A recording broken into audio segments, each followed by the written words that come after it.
Greetings Marines, FiOth here, and in this vid I'm bringing you my brand new melee focused build for the Phalanx. Ever since I saw that shield bash modifier for stun and more damage on the Phalanx, I was like, this has something going for it, but it's not there yet, it needs something more.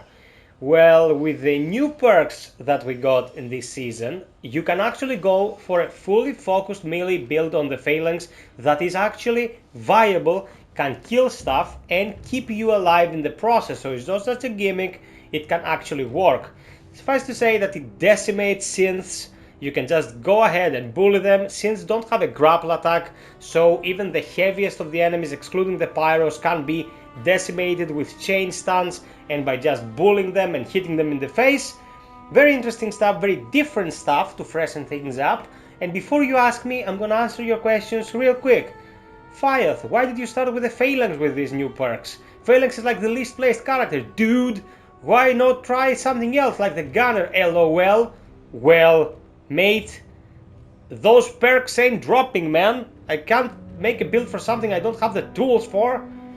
Cold Iron said they will fix this because 5% drop chance for the new perks was not the intended number, but for the time being I have to work with what I have, and instead of bringing you another Lancer build, I was like, okay, let's just try something different from today, and tomorrow is a new day, we'll see what we're gonna do. Let's get into the build proper.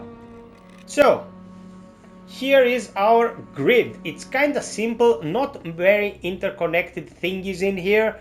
I'm gonna start with what's important and then move on to the next stuff. So, combat inertia. Each time you kill an enemy, the damage of your next melee attack is increased by 100%, stacks up to 5 times. Those stacks are not lost and they do not wear off with time. If you stack them, you got them. And you can just keep going around, smacking things in the face for 2500 damage a piece, increased by take a stand. You deal 3% more damage for each nearby enemy. 3% is not much, but if you're surrounded by Xenos, that can stack up to 15, 20% maybe. Or 21 if there's 7 of them to be absolutely precise. It has its utility. It's not huge numbers, but numbers tend to stack up and you want to stack up as many numbers as possible. The best defense. While shield up is active, your melee damage dealt is increased by 100% and the movement speed penalty is reduced by 25%. Shield bash. Your melee attack now briefly stuns enemy while shield up is active. Shield up, suffice to say, is always active if you're playing the Phalanx correctly, so you have a stun attack whenever you bust them with a shield that deals insane damage to begin with, as you saw in the opening clip. By the way, that clip was on extreme, so yeah, it works. Hazard shields. This is a godsend for the Phalanx. It was the Achilles heel of standing with the shield up because you kill the enemies and stand in a pool of acid. As demonstrated in the starting clip, I am sitting in a pool of acid. I am taking damage from the acid, just not that much, so I will die by staying there for a couple of seconds. This is a very good perk for the Phalanx, no matter the build. Resilience. Grants you 20% thrust resistance, 10% ADS movement speed and 10% shield move speed. This is self-explanatory for the Phalanx. You want this because you don't want to move like a snail. Fitness training.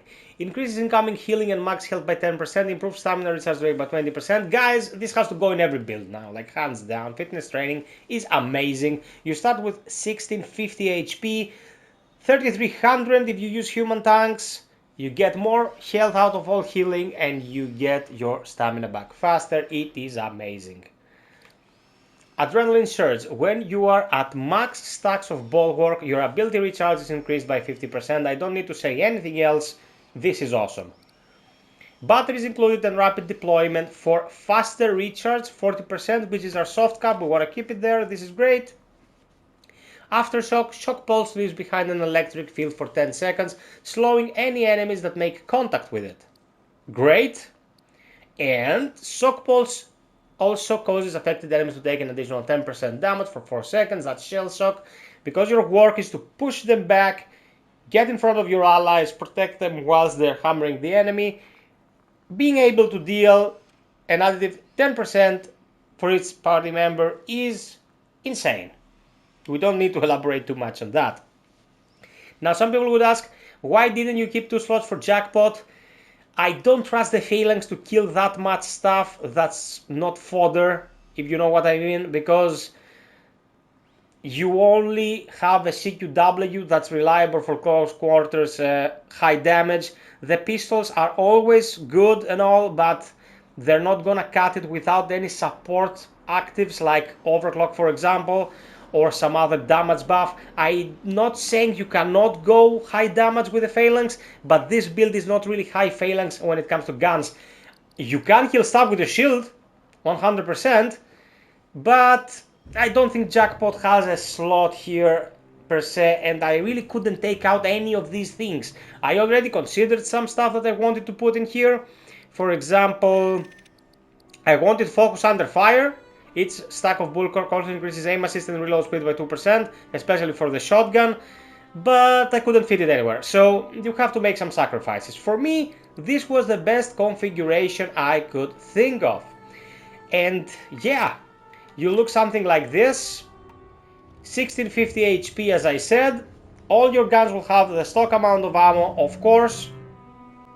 When it comes to guns, I wish we'd have some sort of attachment that might help melee, as in the heavy weapons that get the armatures that help with melee, but there is nothing to be found on either the shotguns or the pistols on that matter, so we cannot really improve any of the melee aspects weapons wise, but it will suffice. Trust me guys, a good Phalanx was viable in a lot of scenarios, like blocking the poppers when you're fighting pathogen, and of course it's VIP when fighting synths, especially the snipers. Now you have another tool in your arsenal to push more objectives and more intricate scenarios with, which is of course excellent. What we want to have here is versatility and the ability to choose how we want to play and play in new and interesting ways, because otherwise the game will grow stale and all the people bitching will be right.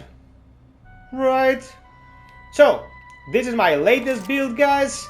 This will probably be named as we are going about making the thumbnail. Hope we can do something good so you'll have fun with it. Something I can share for more content like this, and if you really want to help me, consider getting a membership for the channel or visit my Patreon. Until next time, be well, stay frosty, and always strive for perfection. Cheers.